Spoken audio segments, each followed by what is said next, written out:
And why, hello there. Well, it's time to do some Strawman of the Gammon. And for that, we're going to go to Neptune and waste our time there because, you know, all the cool shit happens on Neptune.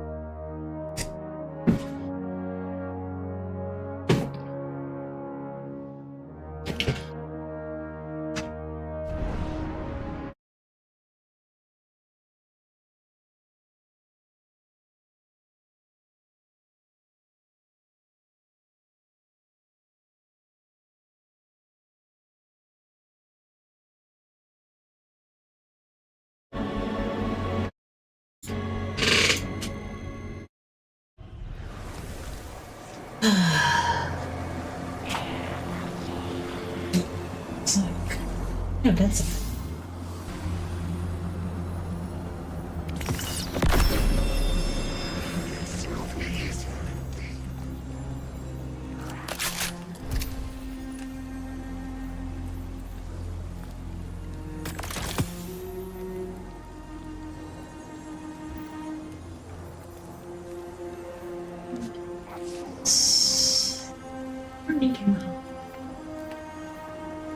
Hooray. Okay. I thought we were going to Nessus. Well, we're waiting for Cornet. Oh, we are? Okay.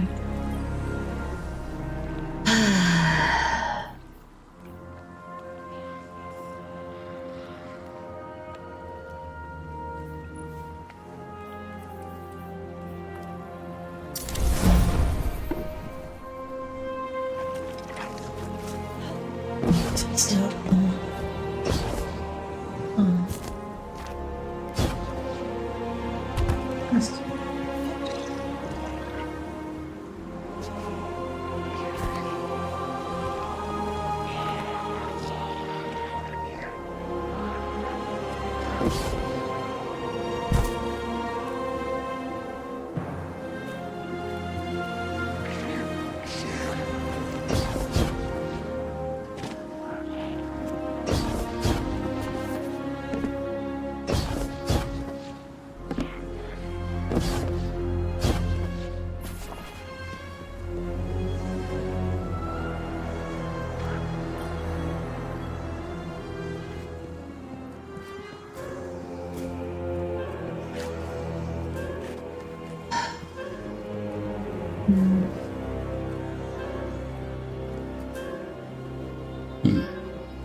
Why is this kind of still flashing at me?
Anywhere you need to go before we head over to anywhere else?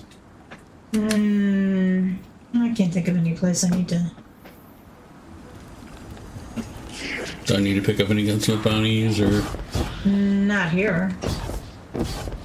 Well, obviously you wouldn't pick them up here. What? Well, obviously we wouldn't pick them up I here. was gonna say, there's no bounties here. It's at the tower. That's not true. There's bounties here. This whole place is full of bountiful beauty.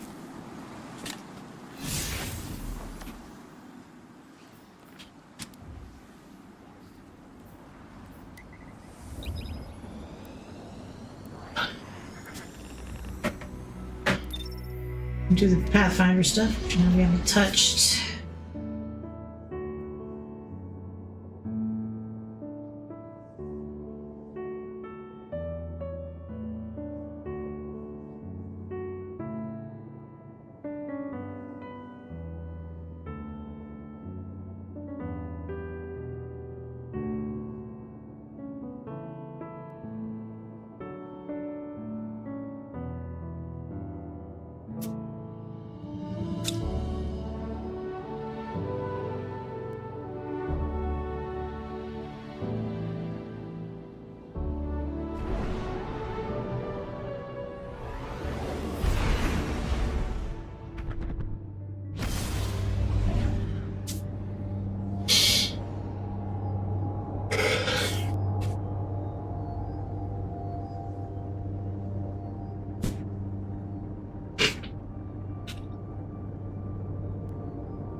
So who won?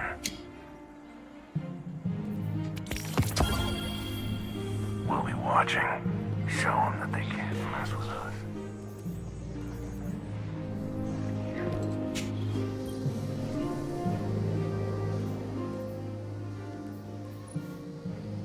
Yeah, I'll take them. I don't know if I'm gonna be able to do them all though.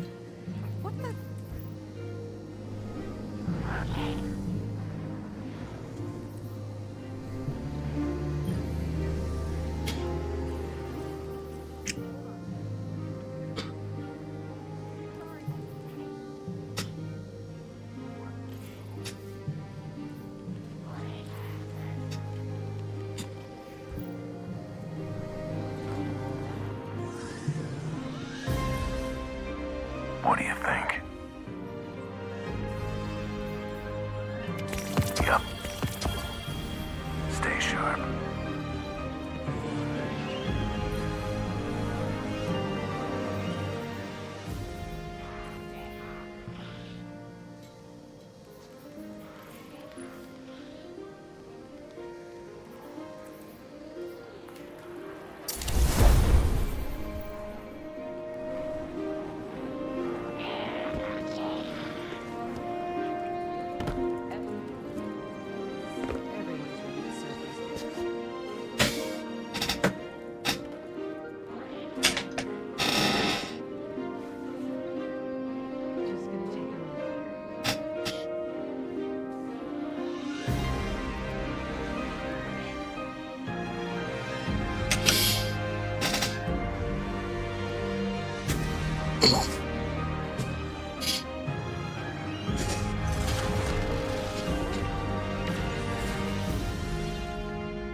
The real shoot-up pea. Who knows? Okay. Except no substitutes. Ice the mower. What are all the cool names tonight? Yeah, I mean, Basilisk Theory sounds kind of cool, but it's not.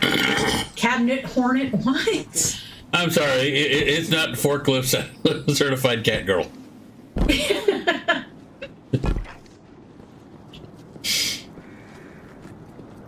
Nine Tails, that's cute.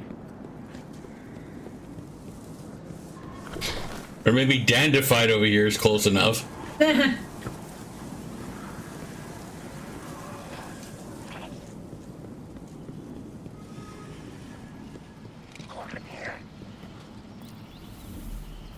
I still kind of like $25 Clovis Bar gift card. That's my favorite. Well, like I said, I'm partial to forklift certified cat girl.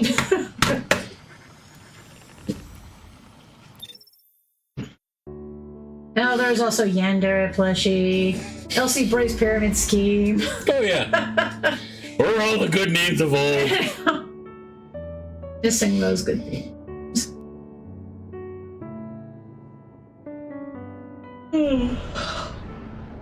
At least we're well past the days of Marasav's mommy milkers.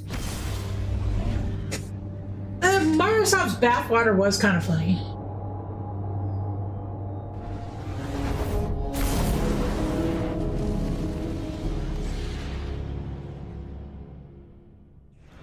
Elsie Brace Pyramid Scheme was funny though.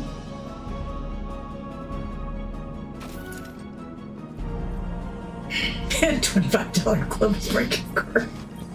And forklift certified cat girl. Oh, that's right, I forgot.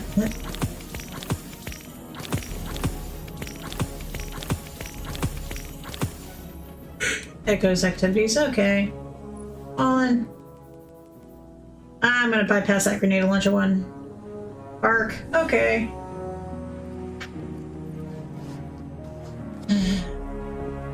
I gotta sit on these engrams because there's not really anything I look at.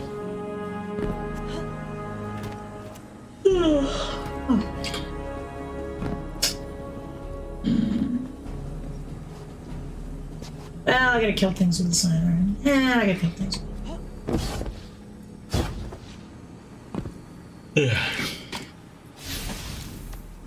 Oh, did I put my? I think I put my centrifuge in. Oh, this. Ah, this thing is a sidearm that needs special ammo.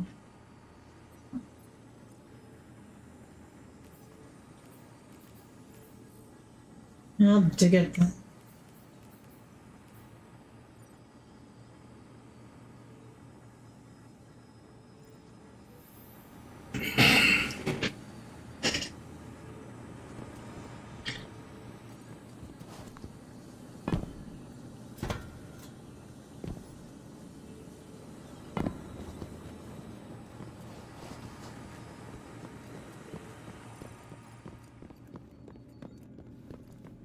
That's it.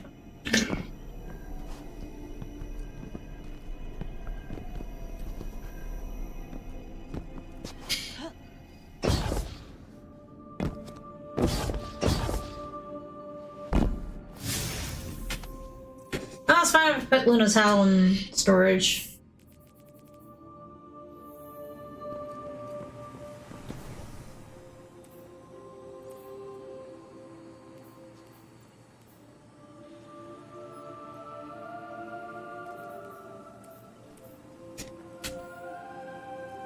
There are plants here all of a sudden. Who decided to turn failsafes in? Did they put like stuff to make her remind her of Nessus or something like that? You know, make it feel like a little bit like home. It's a place she's been stuck for a few centuries.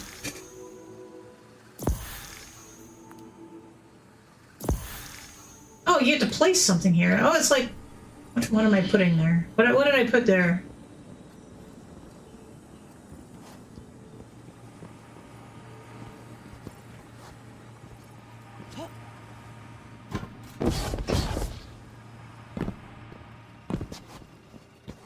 Oh, this is new. Yeah, I know. I just put something here. I don't know what it is. I like that. What was it? Season and Plunder. Where we had that thing where we're putting. Oh, we put a plant. Yeah, yeah.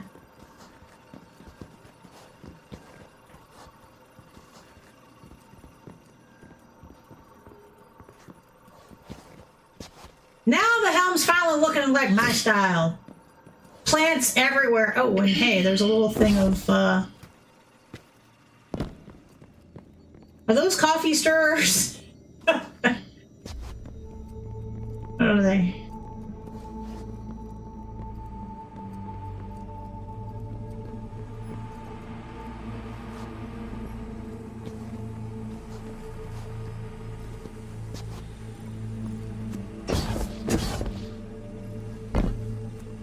Is this a permanent thing, failsafe? Very stylish. Much approved.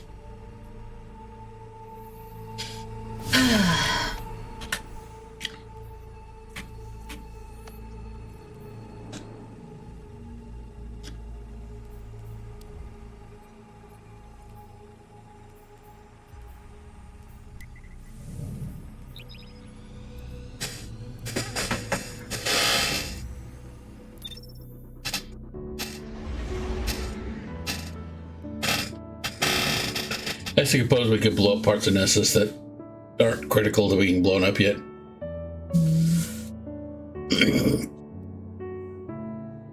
Let's play with spiky things. Let's go and put on my Hunter's Wrath.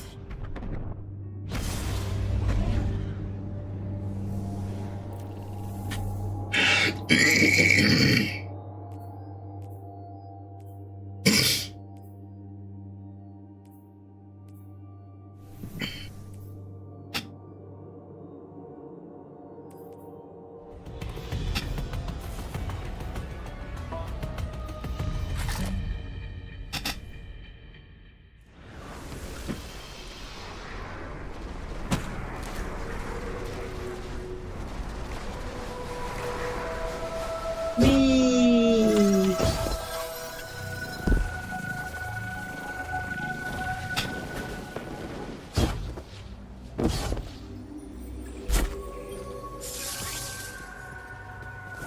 Obtain decoder protocol?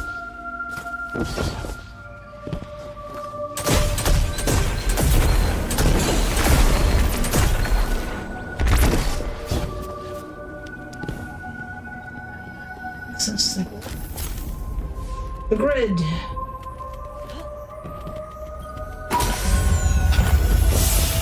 Somehow I don't think we're gonna find Jeff Bridges. You never know.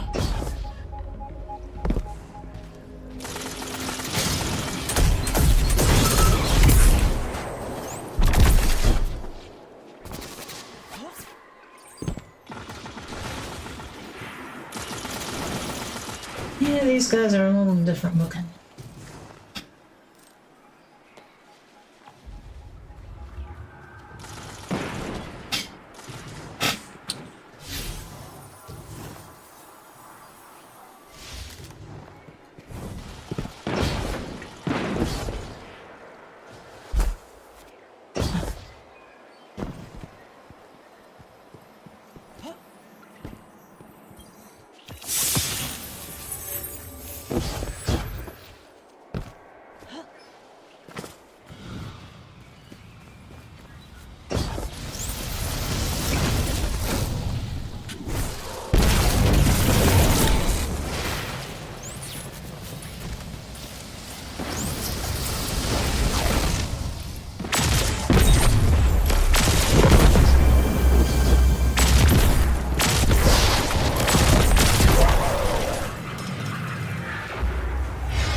Are you borbing over there? Is the borbing nationally important?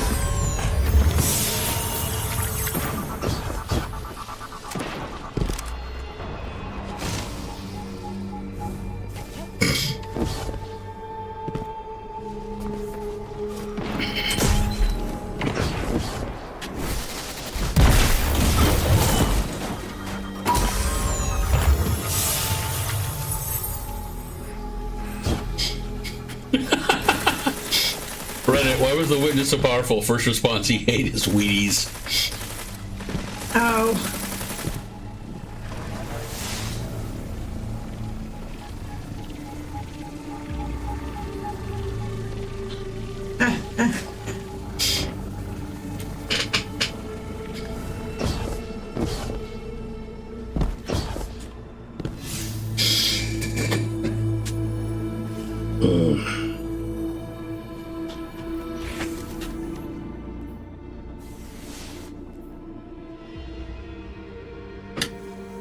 Rise above the grove.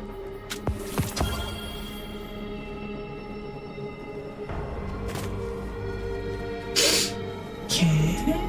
Angle between fissure and dust. What are you spouting like poetry bullshit here?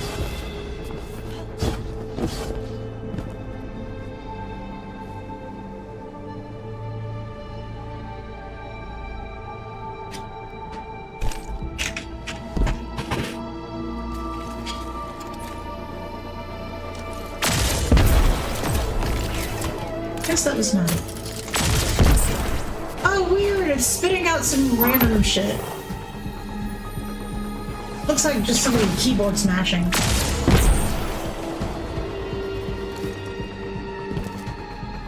Nope, it's a cipher. Unfortunately, it's flashing too fast for me to figure out what it is. Yeah, no, I figured it was a...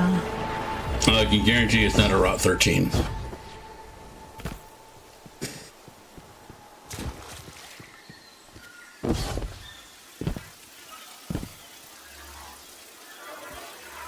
Yeah, I think people are trying to figure this out too.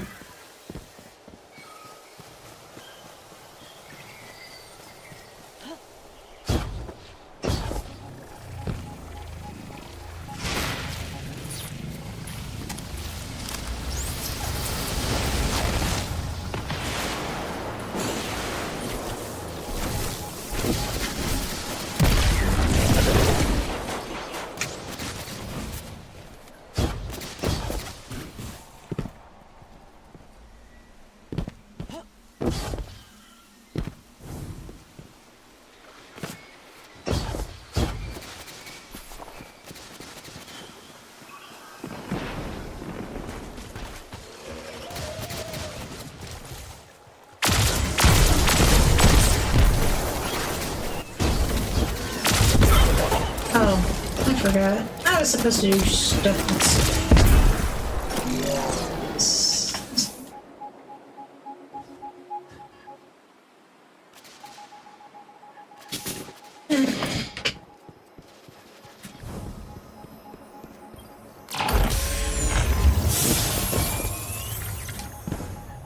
Wilson. Last sector available.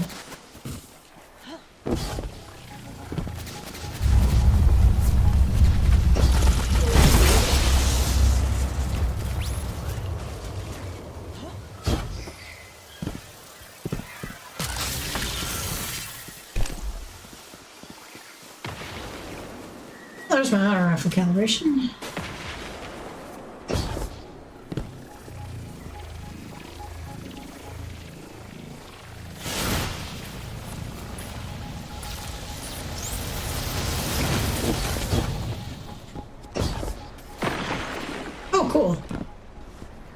And there again, this is stasis, so it is quite literally cool.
And there's our shocking discoveries. Oh,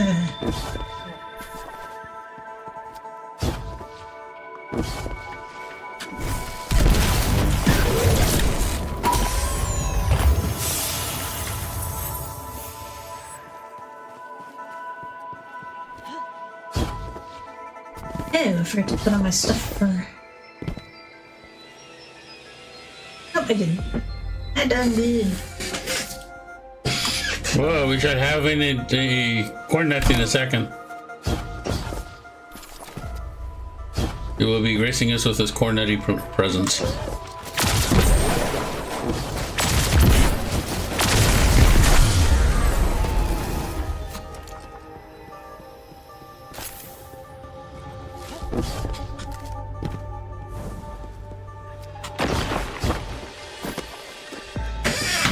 At least I think he is. Lobster toes? What? Lobster toes? It says, lobster toes. Okay. The other one's nugget boy, man.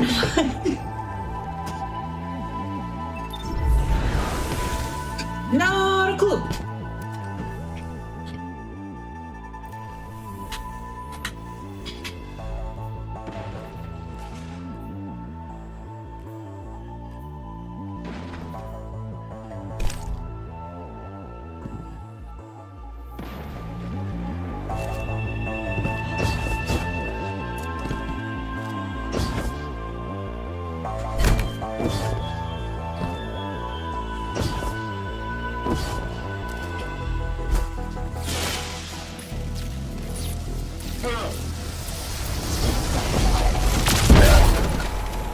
Yes.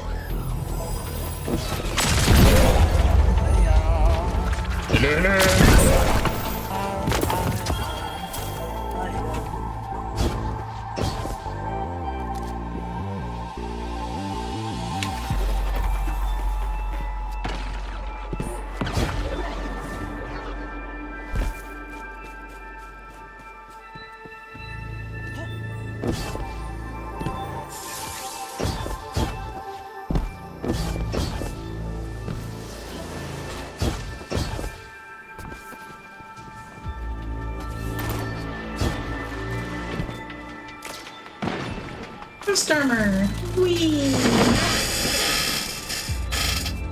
Life is a journey.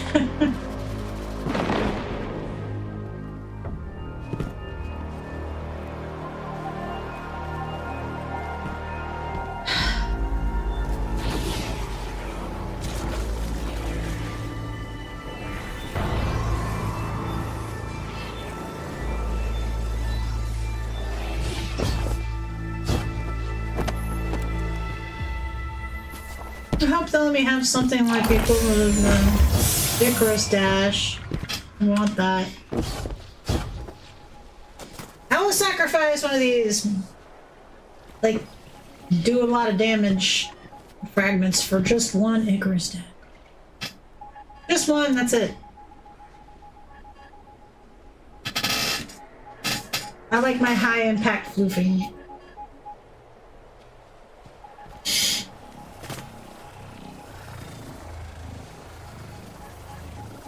Oh wait, I forgot. Solar weapon.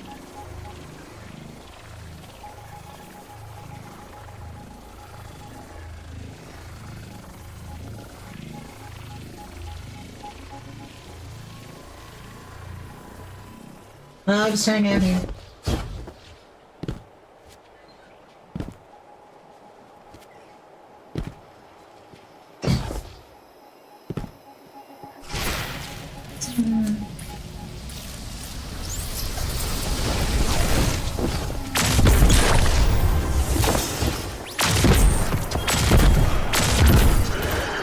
Well, that was fast.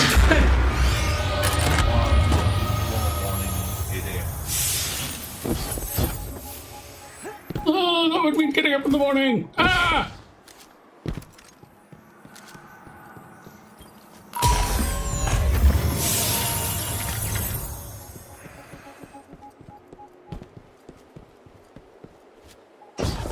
Hey, Google.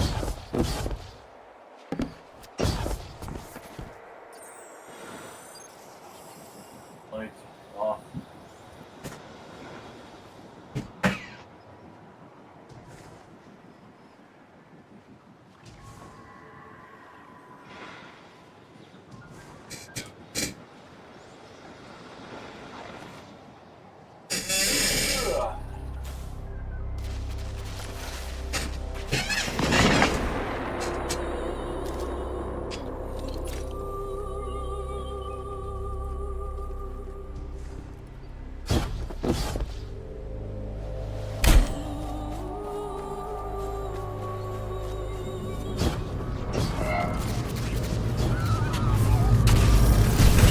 Yes, it is still Cabal excavation. Okay then. Well, you know, Cabal's to the wall. Cabal busting.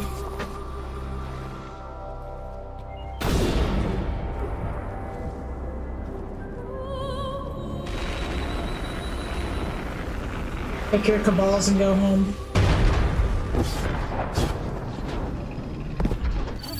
Oh, so you think you're gonna come in here and dig, do you? What will stop them, I wonder?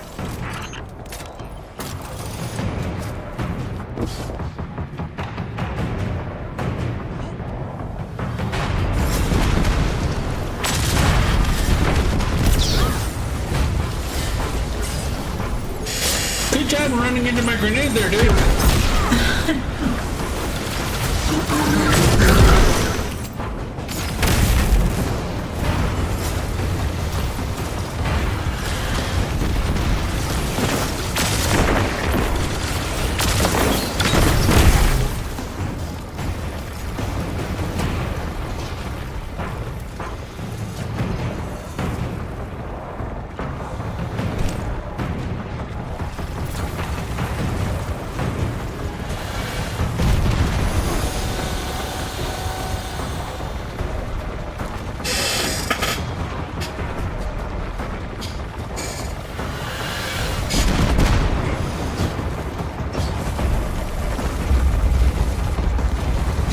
And that's a lot of hurry up and wait considering how fast we just moved.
Things go boom.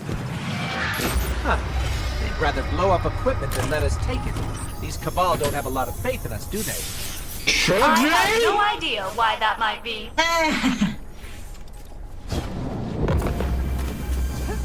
And we're going and blowing their shit up. You think they would have any faith in us? No, I don't think so.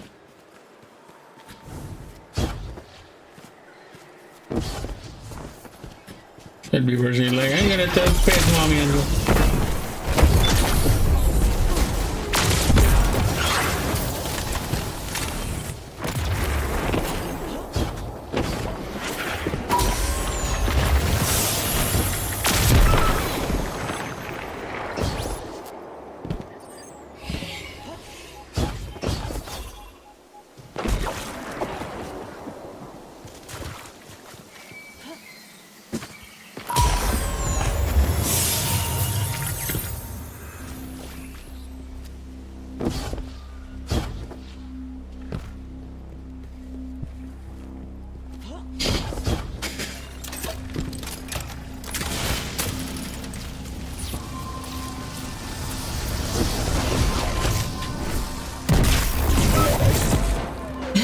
Camera's moving 30 blocks.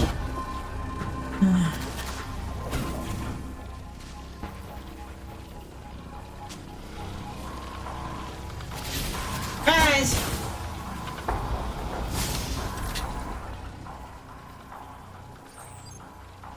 What do you mean you don't like surprises?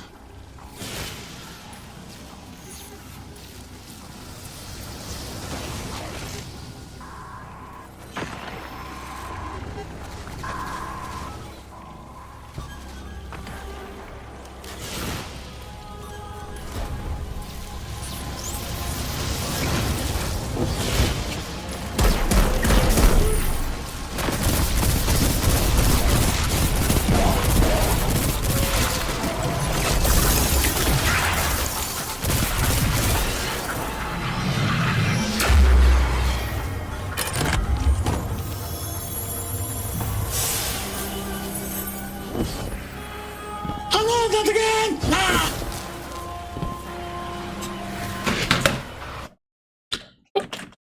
Oh, come on, Twitch. Jesus H. Twitch being twitchy.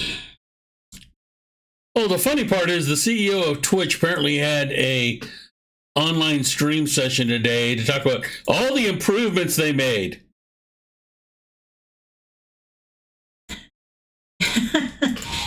And all the great things about Twitch. It's It'd be hilarious if there's a whole bunch of chat there like, yeah, you didn't see me in chat because the chat was broken even after all the... Oh, the first thing that came to my mind is sing karaoke, then we'll talk. Yeah. You can get up here and sing karaoke, and then we'll talk.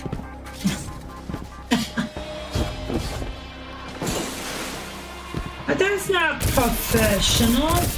Sure, it's plenty professional, it's just you. It just means you're a stick in the mud.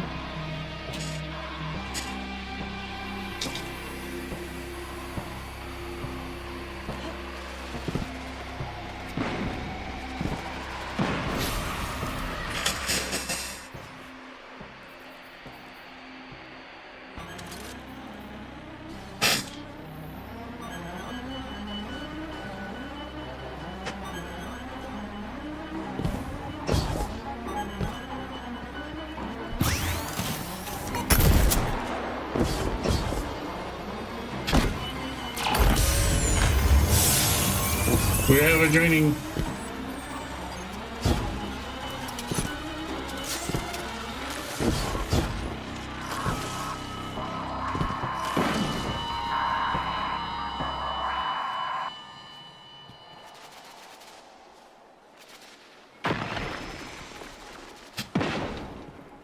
Ah, there's my sword calibration. Yay! There's the earthquake.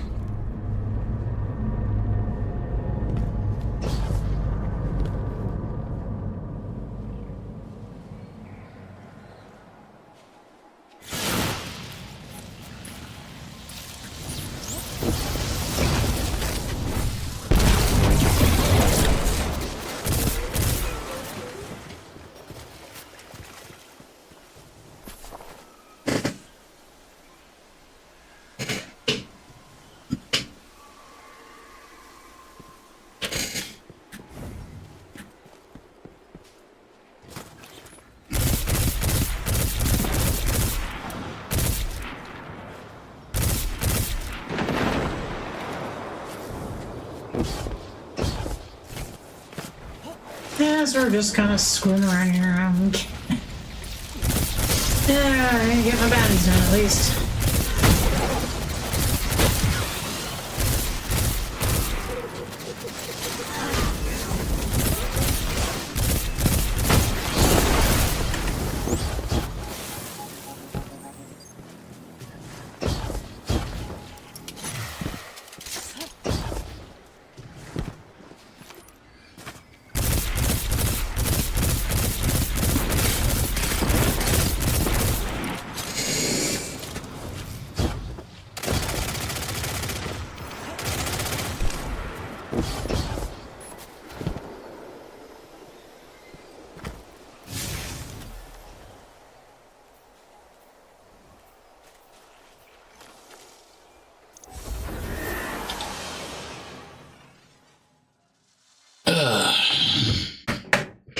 There must be a coordinate around here somewhere. There's He's solar muted. calibration. He's in, but he's muted. Which means he's probably still eating, getting ready.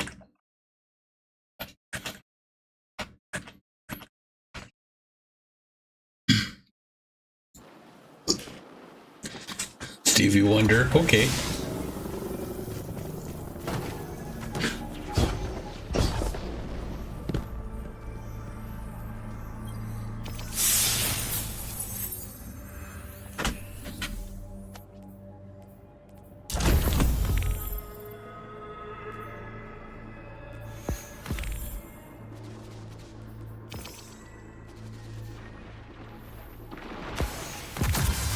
Boo.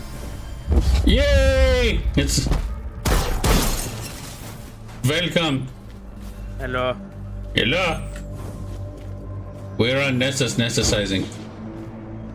Who goes to Nessus anymore? Huh. All the cool kids are going to Nessus now. It's hip, it's retro, it's the thing that's in. If you say so. Yeah. Hey, remember that thing in the tower I showed you the other day? Yep. Apparently that's where Xur can show up at now. So, Yeah, apparently he shows up in the bazaar now at that Yeah. little place with the little golden. The sort of Fan. evil. Yeah, there's a little horse statue, and it's where Evil Levante used to hang out. Yeah. Hey, Cyber Fox, how's it going? Welcome in. You're just in time. We're fighting echoes apparently. First, it was multi-four-headed, extra-dimensional beings made out of goofy stuff, and now it's ghosts. oh, are you saying you don't like fighting extra-dimensional yoga masters? I mean, it's certainly something. Made up of people. So you're saying he's like living Soylent Green? Yeah, so I was just about to say, I like Soylent Green, so you beat me Tell to it. them that it's painful. The witness is painful.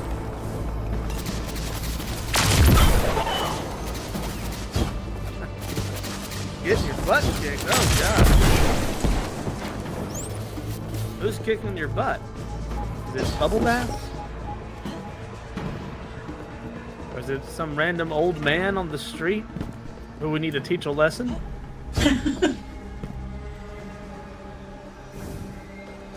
I'll do it. I'll break his leg. That must be tapped on. Are you sure you're gonna break his leg? Because if you know the meaning behind that little bit of Mongolian slang, and no, I'm not making this up. Yeah, may think twice. Is that a marriage thing? That's probably a marriage thing.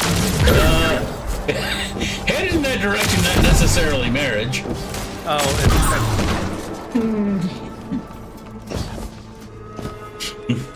Oh, okay, so here's your first problem, Cyber. You're playing as a warlock.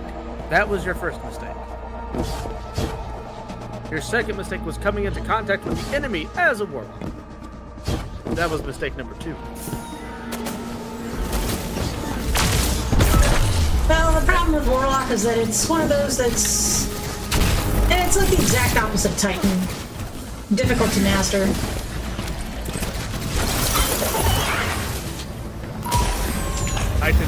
Actually, difficult to learn how to play, easy to master. The Titans are basically easy to learn how to play, but difficult to master. What there to learn? Titan strong, Titan hit, Titan eat crits. Are you saying Titans don't suddenly go in, ruin somebody's flawless, and then get killed instantly? I use many words, but few words do trick.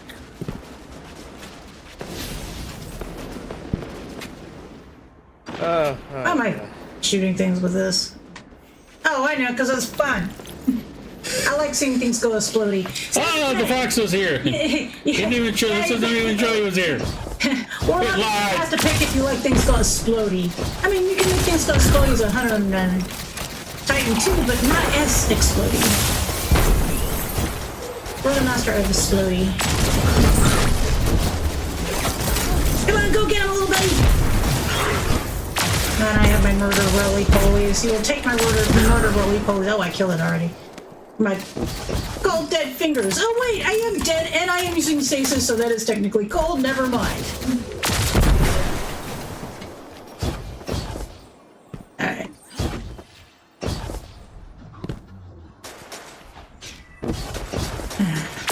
I need to give me back my Icarus Dasho. Want it?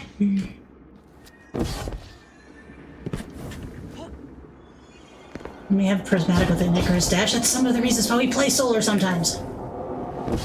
You know, now that the witness has been defeated, I still have some very, urgent questions that need to be answered.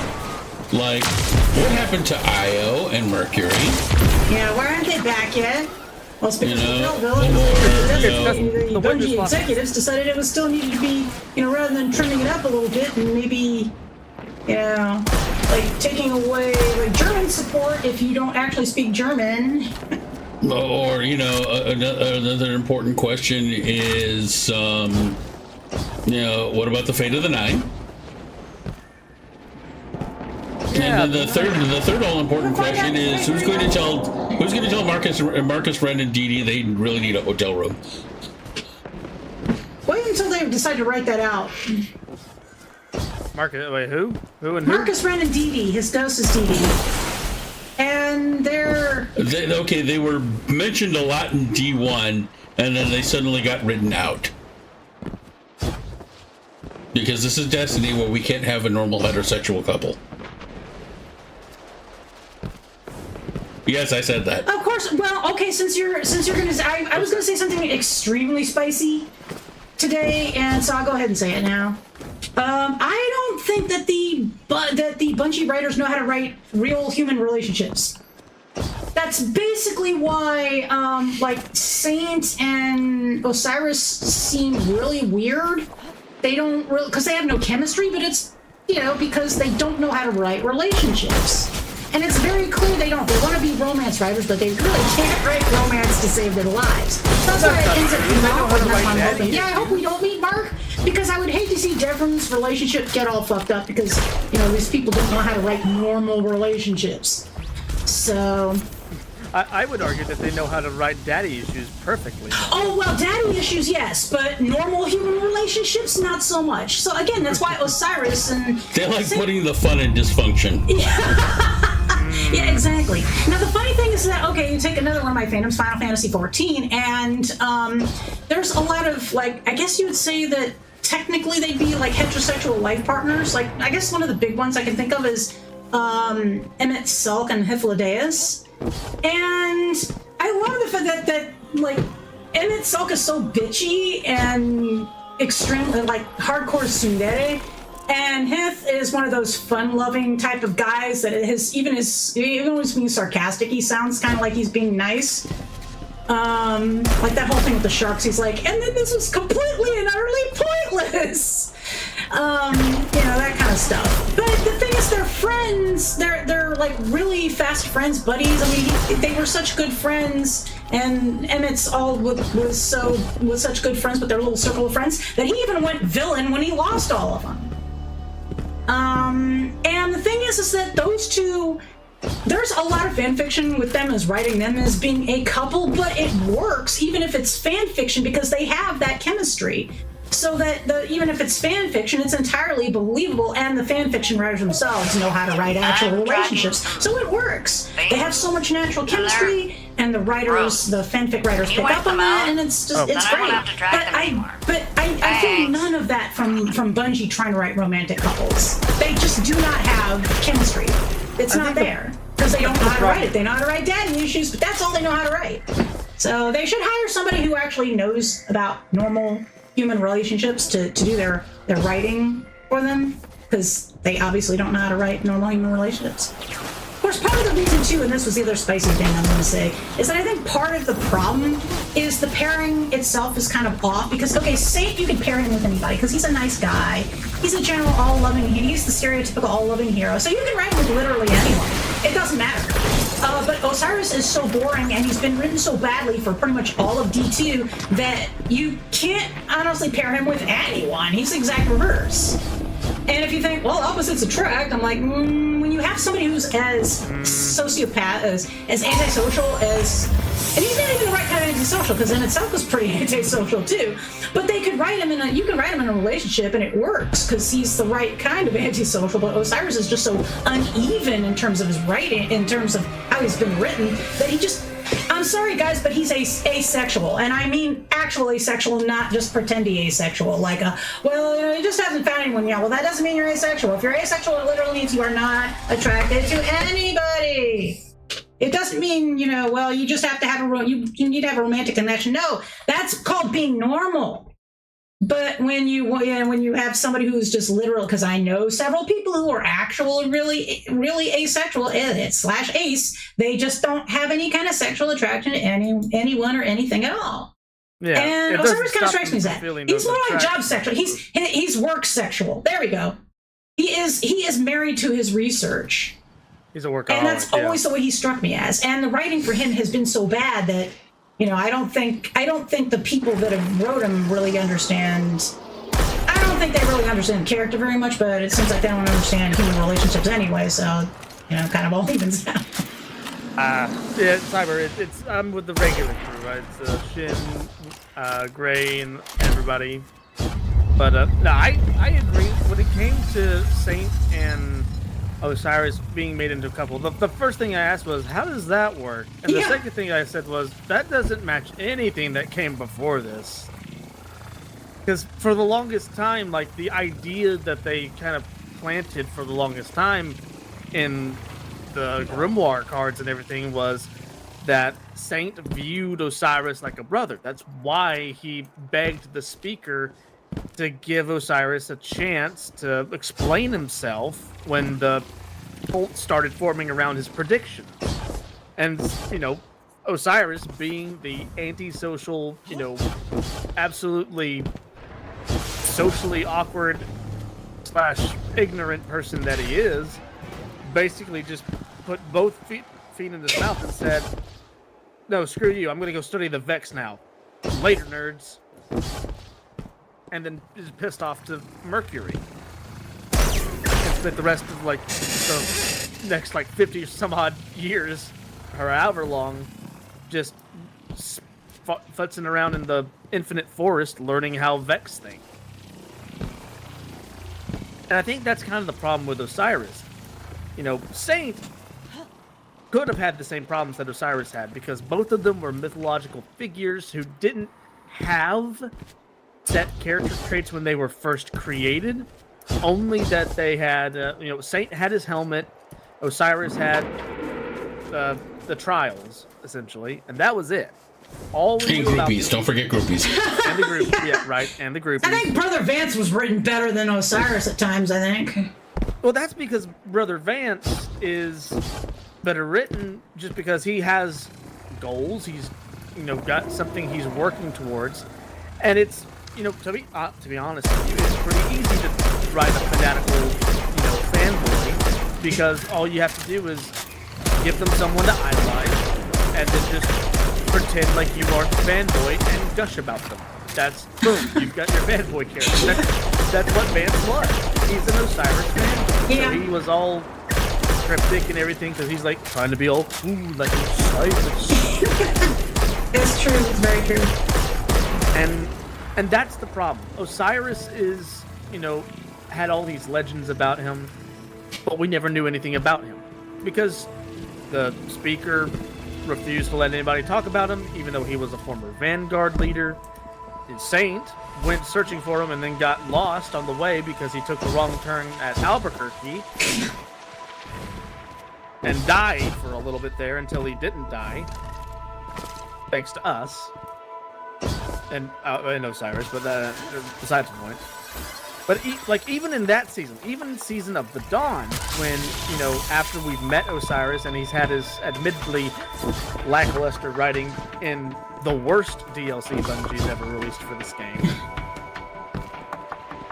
even then, when he's trying to save Saint, it's more like it's out of, I feel guilty because Saint died looking for me after I decided to piss off to the, butt end of nowhere to study, milk Man. robots. and now I've got to make it right.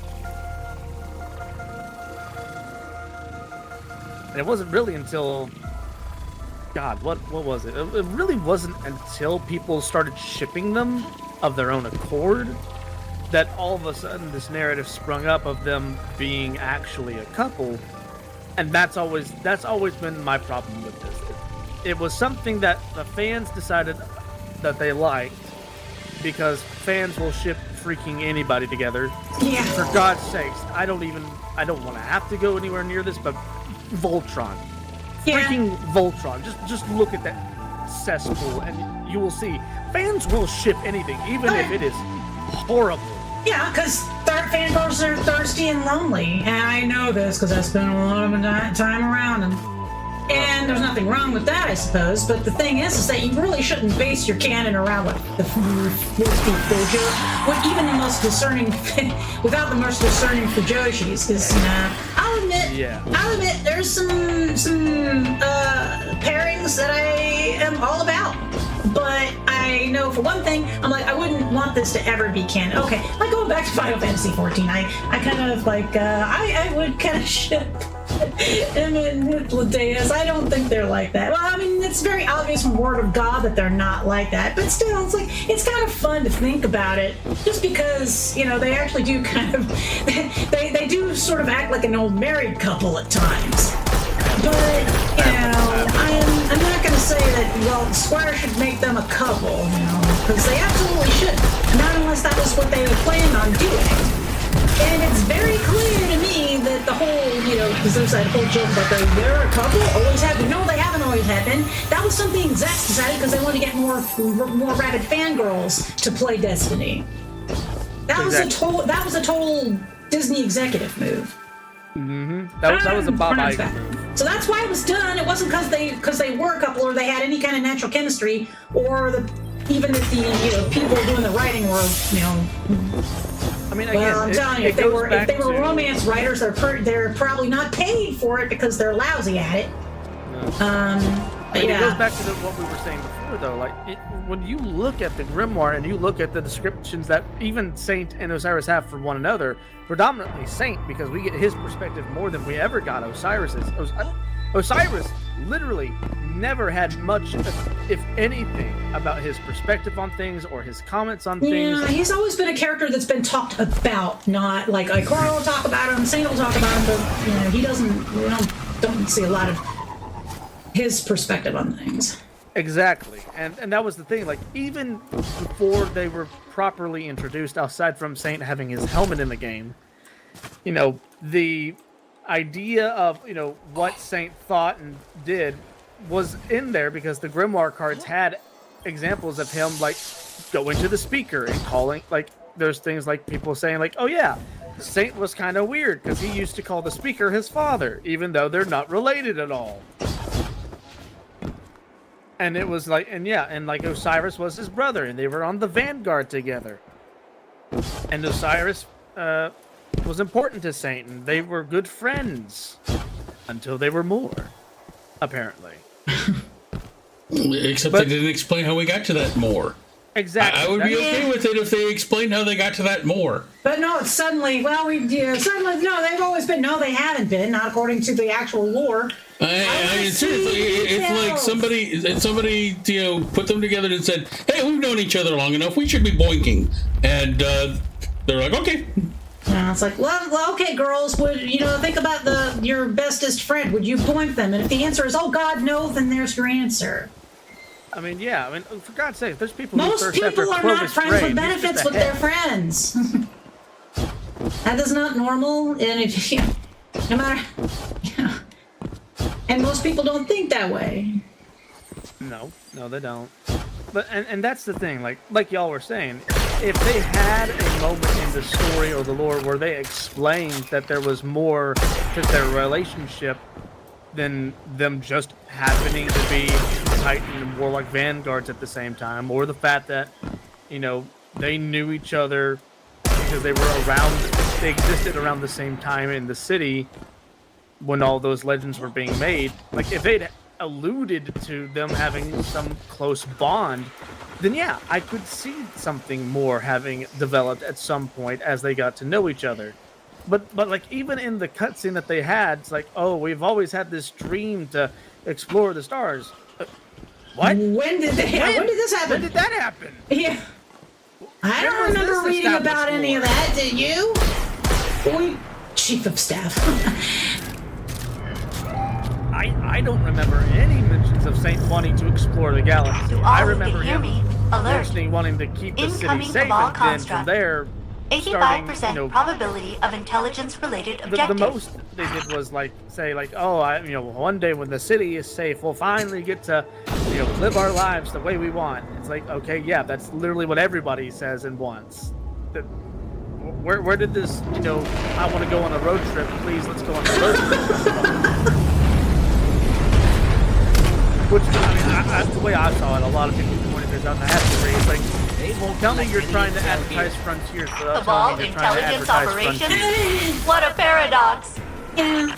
What's the whole thing about that they had to make it so heavy-handed is because we can't really leave room for doubt that they're a totally gay couple. I'm like, yeah, but it's very artificial and forced together because, again, they can't write relationships with shit.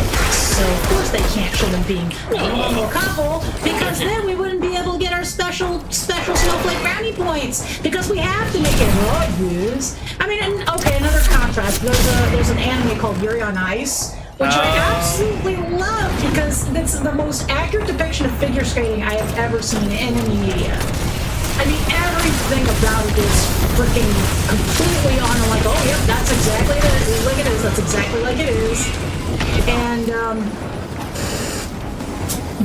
the main characters in there are, Okay, and his marriage is entirely third-party canon. It's not in any of the games or anything like that. And that was written far better. Like I said, I don't ever really want. I hope they never introduce Mark into the game. Of course, then again, unfortunately, Deborah is like boring and old, so they would never want to have an actual, really real life gay couple. Well, here's the thing. It's technically, They're too normal. We can't have that. What's this? We can't have the normies be talked about. We have to use the light mirrors and go supernovas and stuff. But yeah, it kind of reminds me of like one of the reasons. Which then asks the question: if that's the case, then why aren't we talking about Anna's marriage? Yeah, She's a wasn't light Anna bearer. Yeah, I married know. to some girl or whatever? Yeah. Why haven't they brought that ever? Well, because it's from the comics. It didn't count. Okay. It's like it was written far better and far more realistically than. But yeah, it's not really about like anything like representation. It's just thirsty fangirls. That's all it's all about. It's like trying to pander to a very specific demographic. That's all it's ever been. Because although I find it kind of weird, it's like I don't really find Osiris and Saint 14 to be especially sexy. Now, if you're talking about again, like Yuri on Ice, some hot anime dudes that I can understand, but these are old people too, as far as light bearers go. So I don't get. I mean, we're fangirls talking have about a weird robot tastes. and an old man. Well, the thing is I'm sure somebody's going to throw the, oh, you guys are just being homophobic. Bullshit. I love Anna's relationship. I am perfectly happy with Mark and Devram. What I'm against is stupid relationships. Yeah, Well, the ones funny that make thing no too, sense, though, no is that chemistry, Mark and no canon to back them up.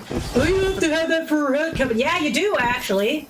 You know how they Very much do. retconned, Mara and Shax's one night stand. Yeah, that just tells me you're afraid because that might turn off the rabid fangirls. You know, not my Heaven fucking forbid that problem. Mara might be wrong.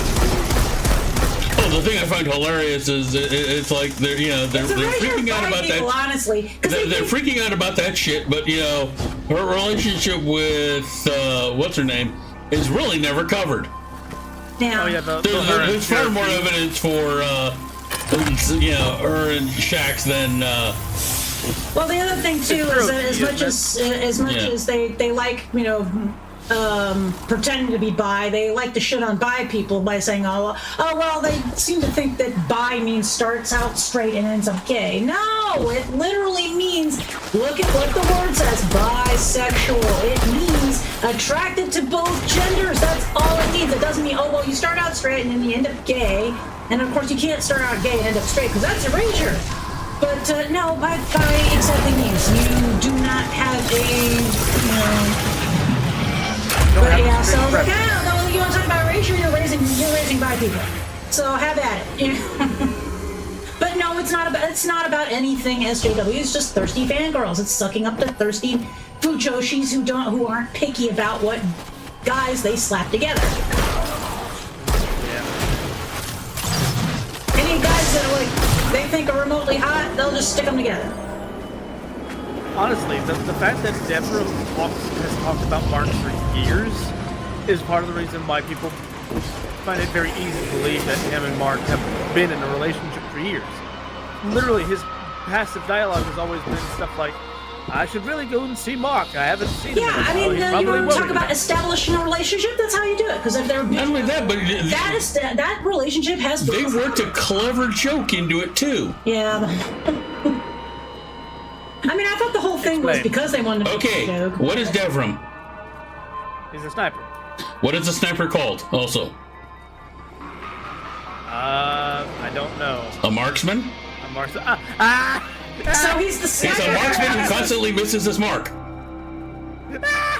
So yeah, it was kind of a joke, but it was a funny one, and it it just works. I mean, it's like, okay, they have no excuse to write shitty gay relationships because there's one that they can use as an example right in front of them. That's how you do it properly. That's why like I said, I'm hoping they don't introduce Mark because I'm afraid they're gonna screw him up. I feel like And they're gonna screw up their relationship. Touched on Mara's relationship is partly because they want to try and keep her as mysterious as possible. And honestly, I feel like that shtick is That kind of worn ship out. sailed so fucking long ago. They already undid that. And hi T, sorry about that. Yeah, with the whole- We've been focused on the convo. Yeah, but the fact that she was so emotional during the whole, the campaign, kind of like that ship sailed.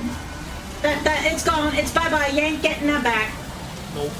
And you don't want to keep characters like that. Characters can only be cool and mysterious for so long. Again, going back to Final Fantasy XIV, as much as some fans like, I really miss the Exarch. I'm like, yeah, but he only had a limited amount of. He couldn't be the Exarch forever. Especially after the whole plot centered around knowing who he was, and then afterwards, when everything's all and he's back to his old self, and then he's a big dork now. Because that's who he always has been. But Square knew that you can't keep him as all being cool and mysterious. Oh, hello. Thank you Cool for and the follow. mysterious forever. So that's the same thing with Mara. I love this Axe back for really, because she's grown beyond that whole aloof. She's learned, she's grown as a character. That is some amazing character development that I honestly was not expecting from Bungle. Hey, how are you doing tonight? So there we go.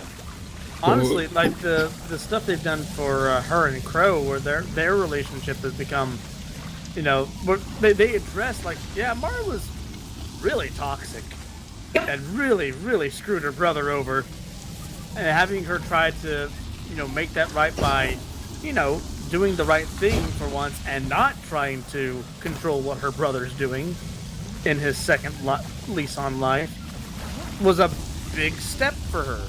Oh, It yeah, was a definitely. big deal. Yeah, the fact that she realized she had made a lot of serious mistakes. I mean, yeah, you know, Aldrin was ultimately responsible for his actions, but she was the one who set him up for that failure, and she realizes it, and she's not doing it again. Them is having a game literally causing him to have a memory leak of death. That's cool. Oh no. By the way, you guys are missing the pinata down here. Pinata. Oh, I was trying to find I'm grabbing the space star pinata. Where the heck are you? Are you in the Oh, wait, Well of okay. Flames? I'm in the wall of flames grabbing the space pinata thing. Ah, I think I did that already. Oh, the space. Yeah, okay. I didn't know it was here. Yeah. I thought And they any- were all on Earth. Oh, okay. Now I know. Yeah. I don't, Anyway. yeah. Suffice it to say, we have opinions on Saint and Osiris. And you can't just throw the one-liner. Oh, you guys are just being homophobes and call it that, because no, we said it again.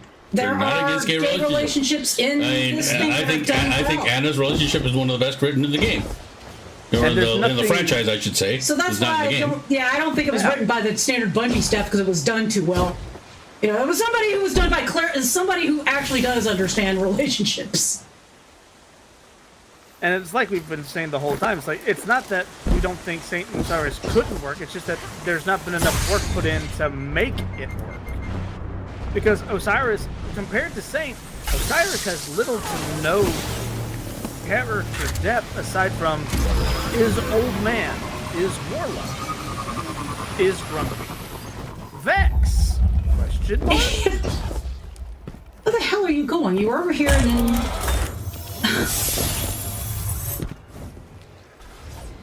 But yeah, it's just unfortunately Osiris has never had strong writing to begin with, and so, but you know, you take a character that already needs some serious character development, and then just throw him in a relationship. That's just shitty writing. Well, that's been their I'm sorry, approach but to it Osiris is. for a while now. Is just to throw him into different situations. They, you know, didn't know what to do with him for a while, so they got rid of his ghost. Okay. Oh yeah, it's been a while. Glad to have you here. They got rid of his ghost, and they were like, okay, well, now what do we do with Osiris now that we took away his ghost? Have him get possessed by Sabathun. Okay. Now have him get obsessed with the Veil. Now. Like, this is the first time in a long while that he has expressed, you know, that he's been actually doing the thing that he's known for, which is Vex research. He's been pinballing everywhere that the writers wanted him to go, except for where he is specialized, which is the Vex. And, like, let's be honest, the Vex were shoehorned onto Neptune to begin with. Yeah, because that wasn't even a proper expansion. They had to split Witch Queen into two. Yeah. Because, oh no! They didn't have to split. Oh Witch no! Queen. Well, I know they did. Not that they had to. Oh no! We might over-deliver with too much in Witch Queen. You know, imagine how much Witch Queen would have been. You know, forget Lightfall crap. You know, just go right into you know, just have all this stuff in Witch Queen, and it would have been the Witch Queen would have been really good. Instead of, you know, just, well, one of the better expansions out of Okay, the sea of could've sworn suck that I that is Destiny 2 expansions. There's a teleporter over here. Yeah, the Temple Order takes us back. Because we're not in the strike, so therefore we can't get back normally. So thanks to the magic of technology. The magic of modern technology. But yeah, okay, Have so I you, got that thing I was going to talk about off my chest. If anybody's got any burning Destiny questions, feel free to ask. We're sure we're just screwing them up. It's good seeing a while, Voodoo. It's like, Also, I take offense to the fact that Cyber was saying that I was running around like a lost donkey in the helm. I was just waiting for the conversation to reach a point where I could join them on Nessus. He was waiting like a found donkey, so there. Exactly. Wait a minute. Oops, I need water. I'll stick a sip of yours.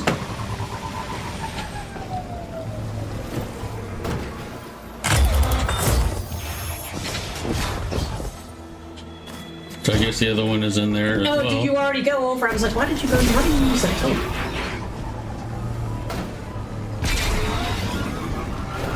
Where'd you? No, I guess it's in the next space that I missed.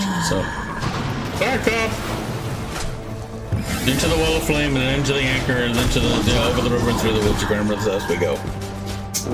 Random Mama. What's Eva Levante doing here? Space Abuelita stuff. Did she bring cookies? Good question.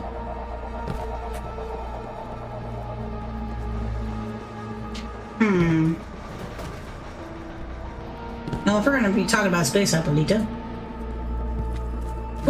It didn't play. Shit, oh That's well. another rabbit hole we could go down.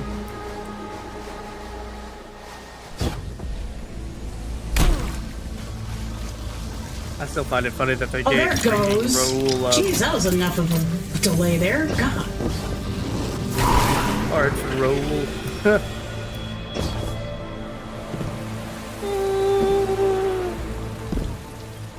Lame. So now we go into the little Vexy hole here. We go into the Vexy hole and get the Holy of the Vex. It's a well of flame here.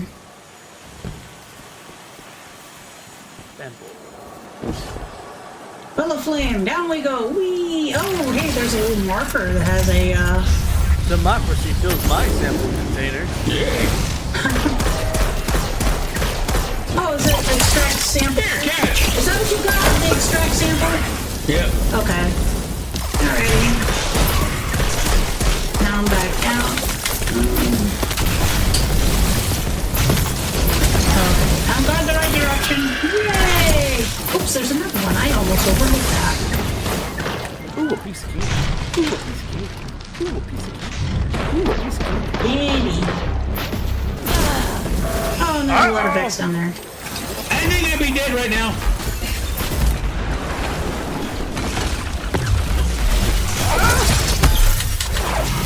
Luckily, I had a super ready to go.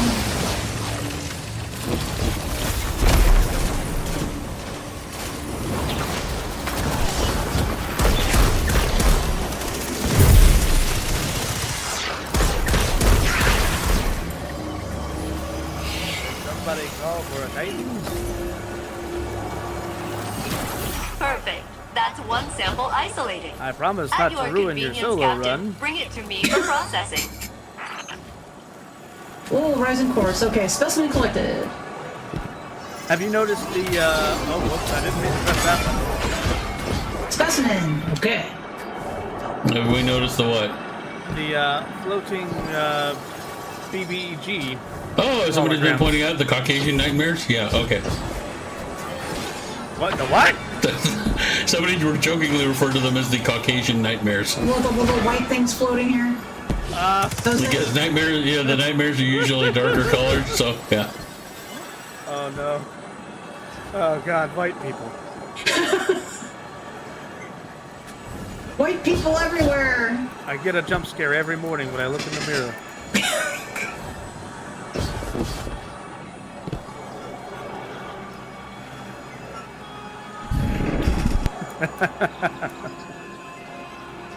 Every day. Oh!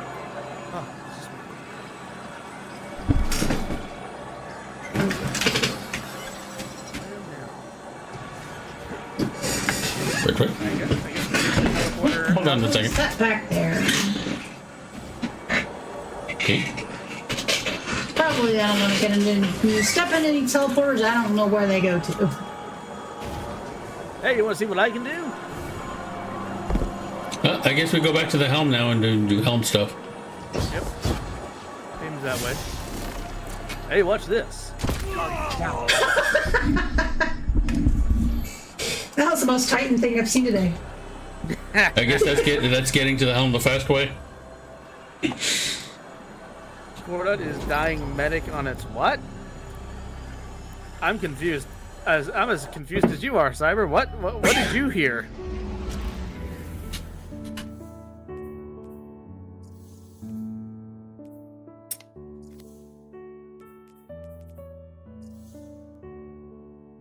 What Oh, wait, weird, no, creepy, Cordat is wide dying. world of Medic sport is on shit? its way.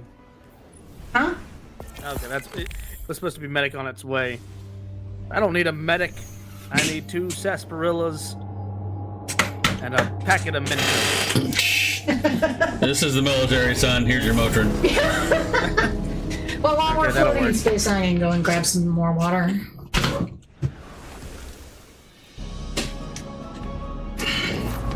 I don't need no healing. Do I look like I'm some lily lover who needs healing? I'll wash it in alcohol and then drink bleach to make sure I don't get an infection. That's how I'll deal with it. I'll deal with it like a man.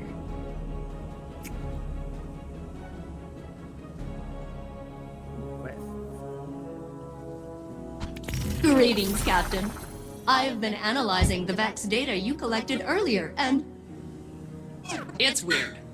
Of course, it's weird. It is super weird. Might If I were notice to posit too, an because explanation, I've forgotten. We have adult I would beverages, say but I'm gonna that say this Nessus Friday. itself is undergoing rapid change on a molecular and geological level. I have been observing I'm surprised the you didn't dive Nessus at the Vex for cookies. centuries, and their current behavior Especially is since they're double utterly chocolate chip. unfamiliar to I'm me. still kind of. I mean, Yeah, I'll Vex go are get a those. Let's see techno-organic what mesh time. of a networked consciousness. Okay, 10 more minutes, I guess. Unbound by time, inevitable and patient and cruelly Oh, double ambivalent, chocolate chip. etc. That sounds pretty neat. What I'm saying is they're decisive, and this feels different. Like they're figuring things out. Something's happening Research on instruments Nessus, and fabricated. I'm not sure Research. the Vex are behind it, and that terrifies Do me. you like to do science? Nothing I you like can't to do handle, right, science. Captain? It's an exciting mystery, and I Weird can't science. wait to figure it out together. It's super weird. Specifically weird science, yes. They blinded me with science.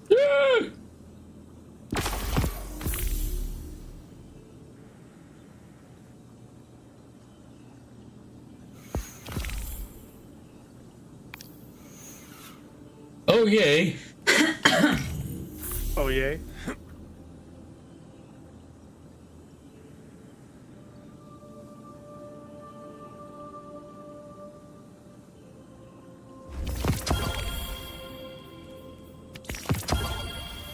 Time gating. What an absolutely fun thing. Don't you just love it?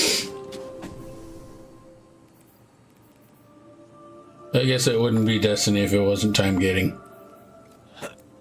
I was watching Mylan's video that he posted earlier, and I kind of have to agree after going through this first week of Echo. It's like the whole point of the episode and act system was like, oh, we're gonna tell stories in dynamic new ways, and well, we definitely have had more cutscenes than normal, because we've had more than one that were actually rendered and weren't just two-dimensional.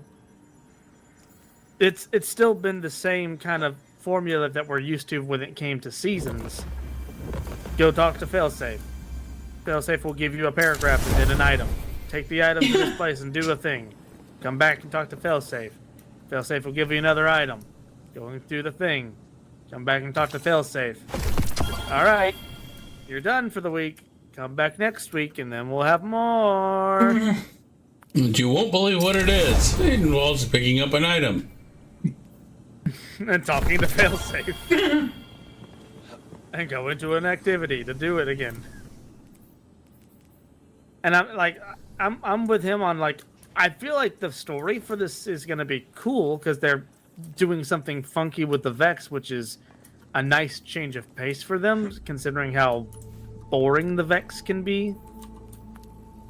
Because it's always the same thing of, oh, a big bad Hydra is doing things, go stop it. And now, for once, it's like, hey, something weird is happening. We don't know who is in control of the Vex right now, but it's doing stuff that are different. I feel like that's like pretty cool. Yep. Oh, there's Red Death. Okay. I gotta defeat this shit. That's fine.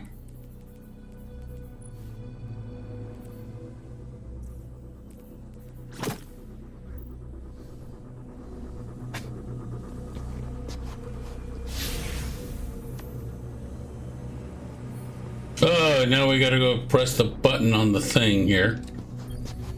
Osiris, Push the button, Frank. do you remember when we knew? Pull the lever. Knew what?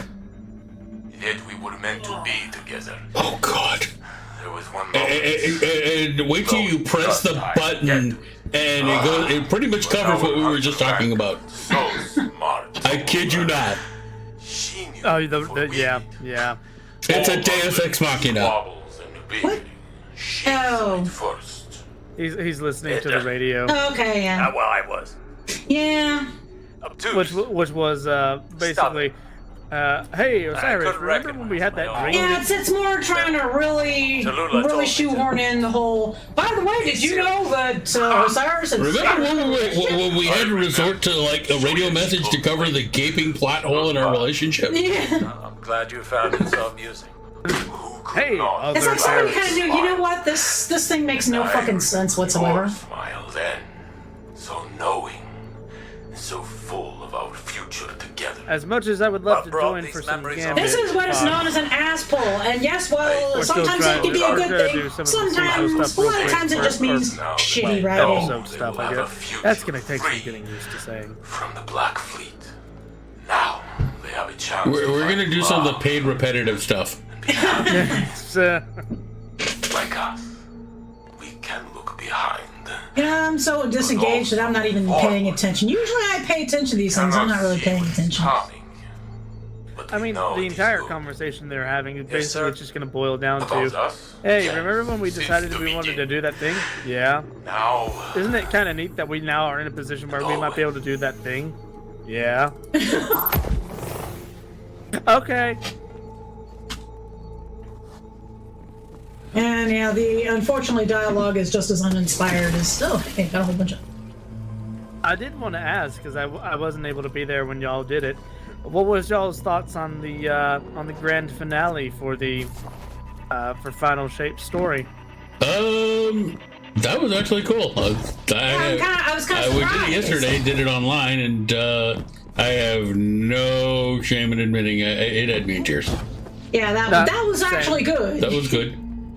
I was while I was expecting Ghost to somehow make it out of this alive in some way or another, I feel like they made a good choice by having it be Cade. Well, I figured Ghost was gonna die, and I figured Cade was gonna be gone. Yeah. Yeah, like I remember from months and months ago when we were talking about Cade's return. I think I remember saying like, I don't expect him to. My prediction was like, either he's going to have something where he ends up dying again, or he's there temporarily, or he was going to only be able to be present in the Pale Heart itself. And hey, I was right about one of those things at least. I figured at worst case scenario, he was just gonna be the vendor for the Pale Heart. Yeah. Which, well, I guess not.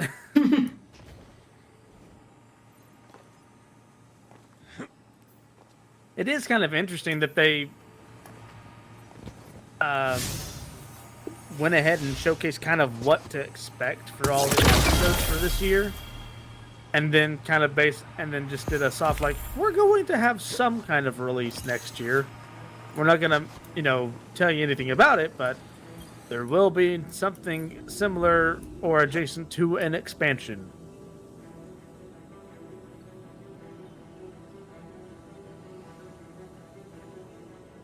It is kind of neat getting to see like like Fictional is one of those storylines that they've kind of left hanging for a while, Yeah. and they've teased it around like every single time the Scorn have ever showed up. It's always like there's always that one part of a season where the Scorn show up, and everyone's like, "But where is Fickrul?" Like a "Where's Waldo" sort of thing.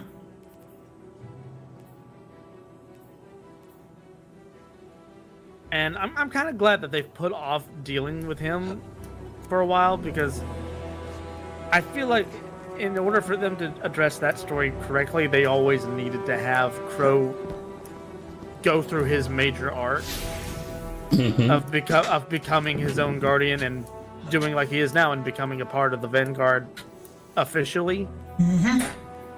So I think that was a smart move. Yeah.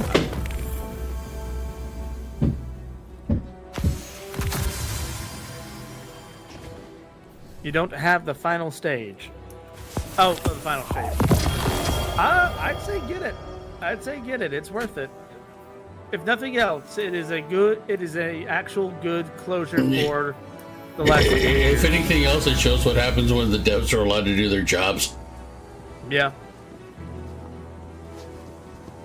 When they're not being micromanaged by executives who don't know their rear end from their forehead. Well, the only part that annoys me is apparently now that, it's been a wild success. Now the Bungie execs are apparently trying to take credit for it. Yeah, and maybe a couple people are fooled. Like some people probably blame Sony, but you can really only blame Sony. And they're kind of stuck in that position. They can't just say, yeah, it's totally Sony was telling us to do this, this, and this.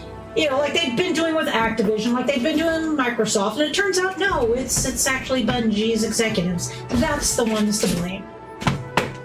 Yeah, no. They can't pull that now because they're still sort of technically under Sony. So the minute they start bad mouthing Sony, they can say bye bye. Yeah. All right. Hey, look, Cyber. If you don't want to buy the final shape, that's your prerogative, my dude. It is worth it. Trust me, I was at that point too. I understand not wanting to support Bungie's executives and what they've been doing. I totally get that. We all do. But as far as this goes, I mean, if nothing else, like playing the game in and of itself, in my eyes, even if it's not financially supporting Bungie, it's still keeping someone on their server lists.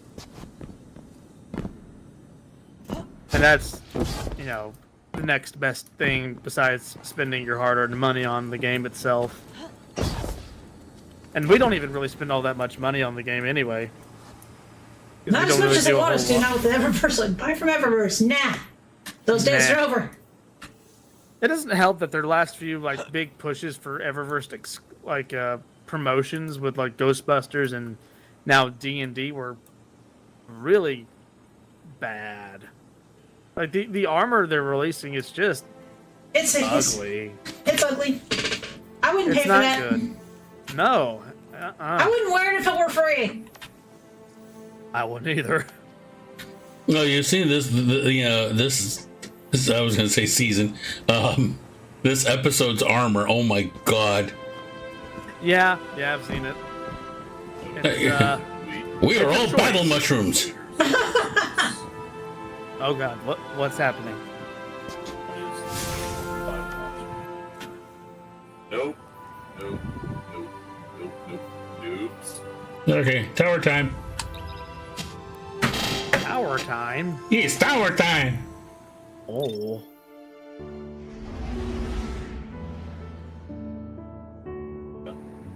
There we go. This armor sure is sharp looking, but because it's got a lot of pointy edges.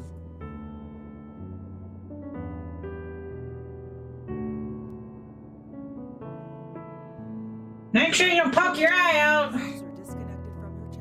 Uh-oh. Yeah, I think he forgot he was online. Oops. Oopsie poopsie.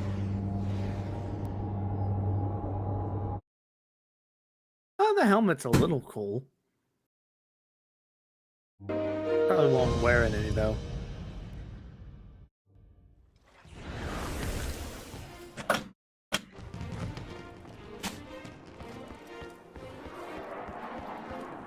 Oh, did you have y'all been doing the Micah 10 Ghost stuff? Not yet. It's pretty neat. So they kind of pulled a Taken King and actually did some dialogue updates and stuff for some old strikes. Yeah. And those are that's what some of the Ghost quests are. Are you going through older strikes and finding these ghosts to help save them? Keep your eyes open. And the entire time they have moments where they actually talk like Perhaps a barter is warranted. Oh gosh, what's the one on? There's one on Nessus where you have to find. I think it's beef. And or beet, something with a B. Beef. Yeah, I think so. I think that's. And Glit was complaining about being called pulled pork. Okay. Oh, the first one is called Peach. Oh, Peach, the atheist, the atheist ghost. Yeah. Wait, what? She was in D1. She doesn't believe that the Traveler exists.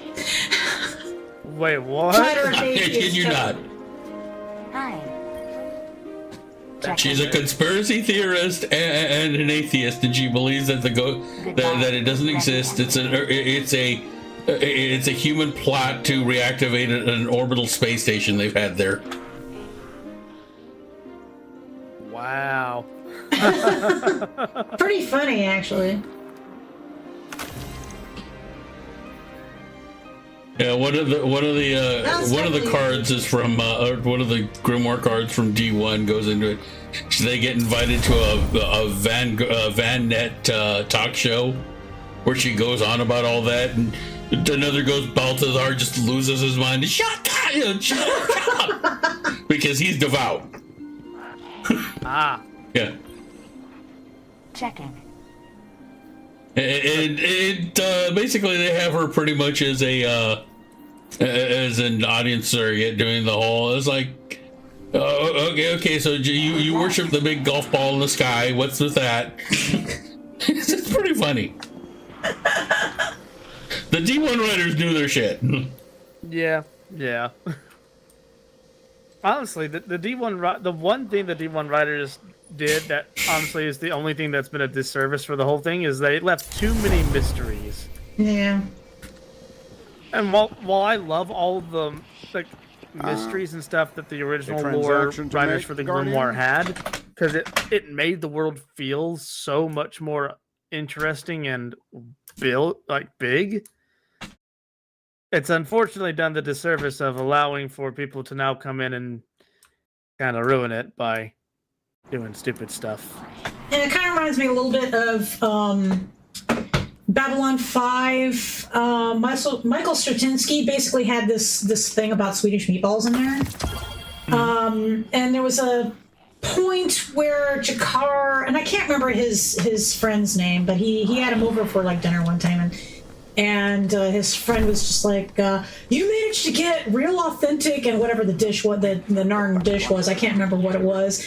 And he was like, strangely, no, it's actually an Earth dish called Swedish meatballs. And apparently he had discovered that basically every single race out there had their own version of Swedish meatballs. They just had some one of their own takes on it. And it's one of those things where I suspect if we knew the answer, we'd go utterly mad. And it was Doris answered Londo. No, it wasn't Londo. They had that kind of angry friendship, but no, it was one of Jakar's other friends. He was also a Narn. But he had him over. He had him over for dinner, and because they were talking about the Narn a Narn dish, and or his friend thought it was a Narn dish, and Jakar explained that it was actually an Earth dish called Swedish meatballs. And the whole point of that thing was Straczynski Even as an atheist himself, he respected the idea of a mysterious universe.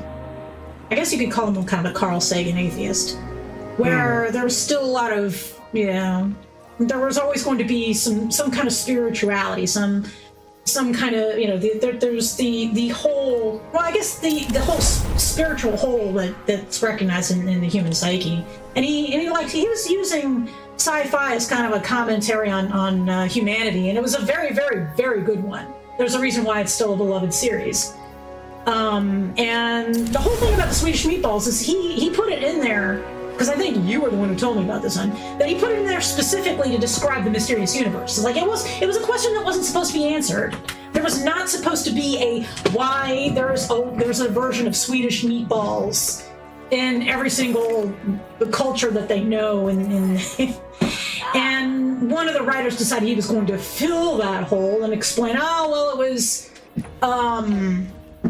Sinclair's favorite dish, and then we became one of the Vorlon. Or when he went to go he went back with the Minbari. There we go. He was accompanied by 2 Vorlon, and out of their encounter suits. And when he went back in time, kind of founded the modern Minbari, that was his favorite dish. And I'm like, that ruins the whole thing. The point of the whole Swedish meatballs thing was to explain that there's still mystery in the universe, that there's some things that we all share that just can't be explained. And they decided, we gotta do that. We have to fill in that hole. And I think that's probably what the Bungie writers back then were trying to do, is trying to kind of keep things a little bit more mysterious. And then the bad Tumblr fanfiction writers that the execs hired in their place. Well, I say about writing. Always have an answer. You don't have to give out the answer, but always have an answer. Yeah. Because if you don't have an answer, somebody else will come up with one, and you may not like the results. Yeah, they probably should have said, there's an answer to this, but we're not telling you. They should have said that. Of course, then again, that wouldn't stop these shitty Tumblr writers from going off and doing their own thing, but emotional damage, because they ignore the lore that's there in plain space anyway, and they're just like, lore what, huh? That's why one of the things I think you had said, Han, that Bungie needed a continuity writer, somebody to tell the writers to wrangle the bad writers and say, no, you can't do that. That conflicts with this lore we have. If you haven't read it, go fucking read it, you dipshit. But they needed to have somebody to retard wrangle when it came to the writing team. Emotional damage. Or tard wrangle, if you wanted to use the meme correctly. But cat herd, if you want to be politically correct, which I don't, of course. But But the funny thing too is that they also sell the grimoire in their little grimoire collections. It's like, if you sell that, you're gonna make money, but then people realize what bullshit writing you have because it directly conflicts with the stuff that's in the grimoire. I can't wait to see some of the ass pulls with this stuff. But that's the thing. Didi and flipping back to what I was saying earlier, Didi and Marcus Wren are in there, and they are even for just being only in the grimoire cards, they are a far better relationship. Yeah. And I suppose if you want to say, but one of them's a human and the other's a guardian, and the other's a ghost. There you go. Are you guys speciest? You're trans-speciest. You're prejudice. And then I forget. Somebody just explained, they're like brother and sister. It's like, oh no. No. That's what I was. That's what Osiris and Sage were. They were a brother relationship. It's like, no. I mean, if they're like a brother and sister, there's a whole little incest going on there. Oh yeah, let's just say if Didi was human, Marcus probably wouldn't find any time at all to go and do all his guardian fighty things because they'd be in their permanent honeymoon, shall we say? Okay, I'm a little confused here. Who is Didi a human or a ghost? Didi is Marcus Wren's ghost. And they're in a relationship? Yes, they are. Pretty much. Huh. It's pretty obvious. Now, Dee is the one, if you remember, who wrote that really shitty, I was almost a comment on shitty fan fiction, because she wrote this horrible play. And everybody's comments about it were like, you know, I think even Shaq said, well, you know, I did it have to be so sexually charged? What was it? The light bulb has got sexual fantasies. Oh my! Yeah, and well, I think it was Ikora's ghost that had this scathing thing. No, it was Tyra Karn's ghost that had the skin. Oh, it was Tyra's. Okay, yeah, he was talking about like the. That's why Tyra's Karn's ghost became the butt monkey for a while. Yeah. The ghost with issues. Yeah. But he was like, travesty against grammar or something. I can't remember exactly what he said. But yeah, it was pretty hilarious. Oh yeah, she wrote. Gosh, I think she was playing the Guardian in her play or something. She was playing the Guardian, and Marcus was playing the Ghost. Yeah. It was fucking hilarious. Guardian, be alert. It was absolutely amazing. I sense lucent hives swarming to your location.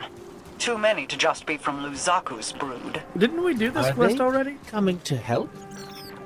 That is unlikely. We did, I think. It sounds Let's see if we can find out what they're up to. This is the one where we had to throw all the elemental spheres at the I think Mara's right. hive. Oh, okay. I can pull this out if we need to. Yeah, because I was talking about Lusaku being. Heads up. I've spotted some lucent hive crossing the mountain. Yeah, because remember it looks there's like they're on the move, same direction we being are. a little sussy baka and going like, oh hey, Guardian. Guardian, look. Okay, he found the answer in the call. What's that? I was telling Gray, he found the answer in the call. Oh wait, is it in the to the whole Marcus and Swedish meatball issue. Oh, is it in your chat? I don't. It's in my chat. Shoot, what do you say? Because I don't have your chat over there. First he said Londo, which was not right, and then he said Nicole. And now he just said obscure. What? Yeah, it wasn't a regular. His friend wasn't a regular. It wasn't one of the main cast of that was on the station. But yeah, no, Londo. Well, like I said, Londo was the.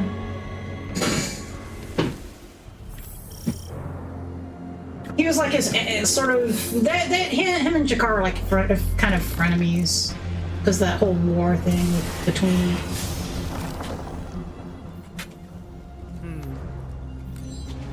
Hold on, I'm looking at Marcus Ren on Ishtar Collective. Seriously, it's some of the funniest writing, and they've.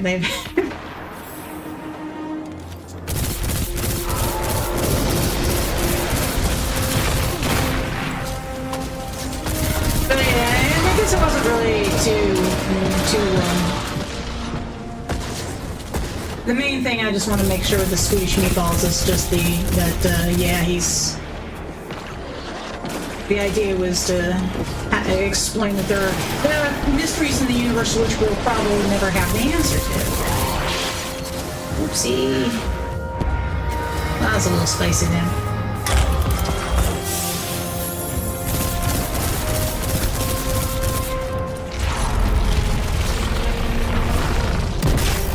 I love having devoured.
little bit of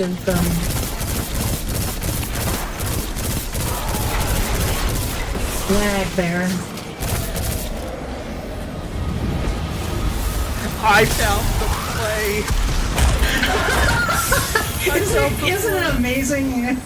The Ghost Community Theater presents Oryx the Nightmare Daddy.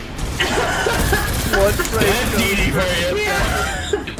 Dee Dee's definitely That's from outer space. I think on TV tropes they define Dee Dee as basically the oh gosh, what is it? The manic pixie dream girl in ghost form.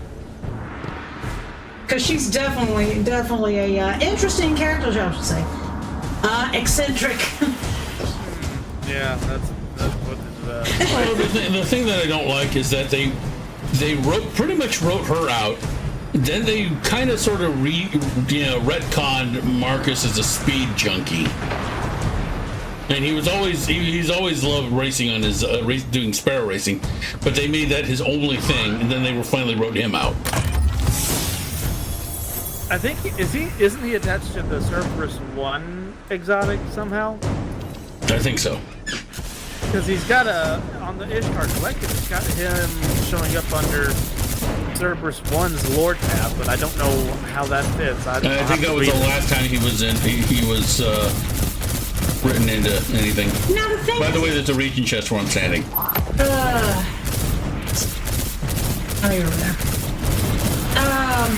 I think in Forsaken he was mentioned because I think he was mentioned in like little Cade's last transmissions where he said like whoever's who might have killed like him. who might have won the Vanguard Dare, and I think Marcus was one of the ones he mentioned.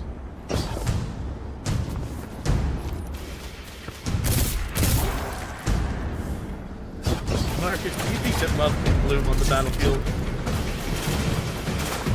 Yeah, whereas Micah really didn't have much of a mention at first. Then suddenly they had complete background mention for in Beyond Light, and now promoted a character when really no real mention previously. Now, yeah, if you want to take some of these one obscure characters, but they kind of needed a little. Coyotes have all kind of been like that. Nope, there's not been a whole lot covered from all the members for the Coyotes, only that they are a group of hunters. Yep. Yeah, and I get that, but why have characters that they did so much to establish, and then suddenly, oh nope, don't need them anymore. I mean, that's kind of Bungie's entire MO at this point. Shitty writing. I'm sorry, guys. There's no way around it. Shitty writing. You guys don't want to be said that you're shitty writing. Then you need to stop being shitty writers.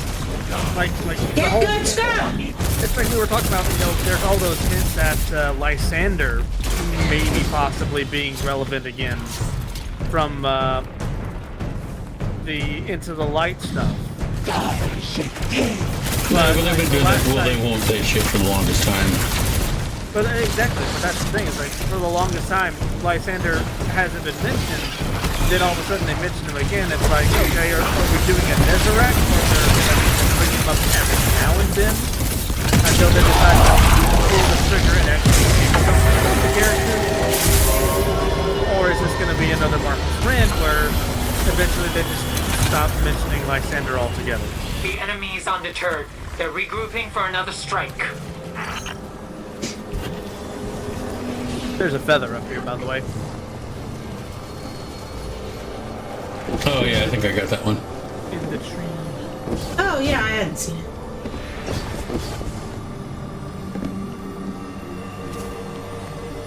But it just, like, I would love for them to do something with Lysander. I think Lysander's a really cool character and could have a lot of cool stuff done with him. Like, I wish we could get another, an update on characters like, what happened to Cyrell, the ghost hunter. The maddened guardian who started hunting down ghosts because he didn't want anybody to have to deal with becoming a guardian and essentially having to fight an eternal war. Yeah, that one was another one too. Right, that's I mean, one there's of, just there is a lot of lore that they kind of. I guess because they can't write shitty Tumblr romance fan fiction off of. I guess I don't know. Oh, I see a chest over there. Ah! Oh wait, it's one of those gold chests. Never mind.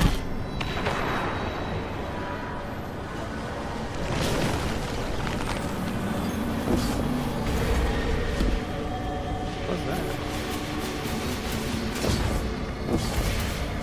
Oh, Oh, those ones. Yeah.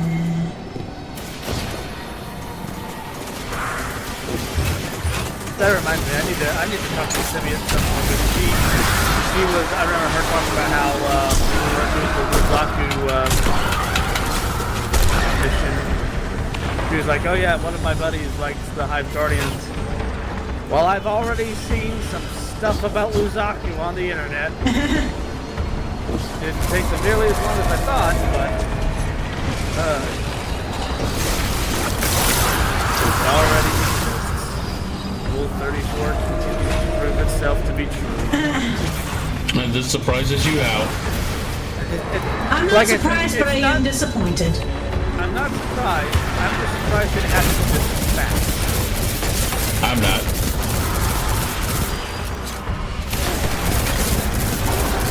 In the grand scheme of things, The there are moment a lot I of saw the character, I already knew there was going to, since I'd seen it a day afterwards, I already knew there was going to be Rule 34. Well, I figured there would be, because, like, for whatever reason, people just got real horny for Hive Guardians for some reason. I don't know why. They're still bugs with skeleton faces, but apparently people just got real awooga for Hive Guardians.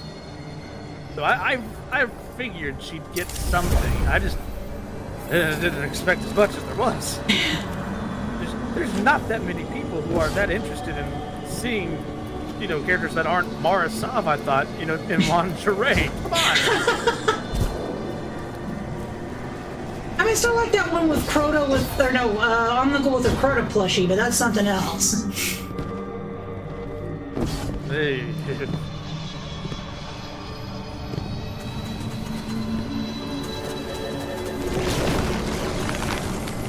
The light has taken shape in material form, an offering to you from the Traveler.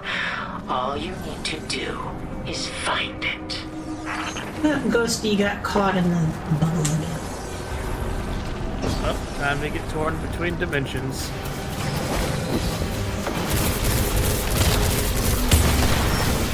The light has the power to take material shape, to form objects of mass and matter. But how are the designs determined? Perhaps the Pale Heart is the answer. It is memories. While it is the dark that remembers, the Traveler too has a mind all its own.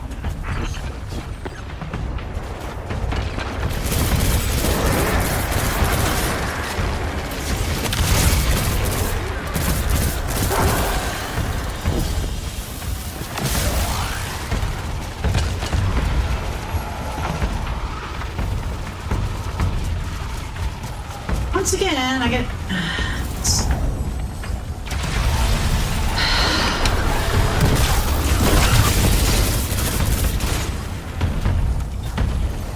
Getting some weird kind of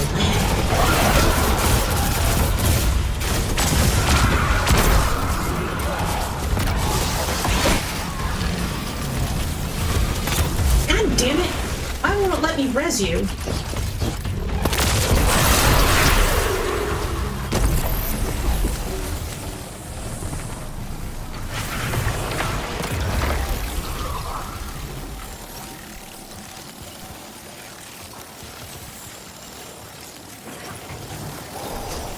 Quit multiplying!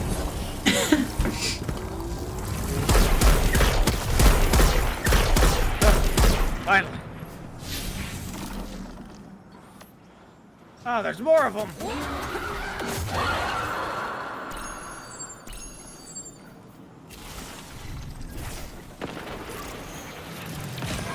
Ooh, there we go. There's the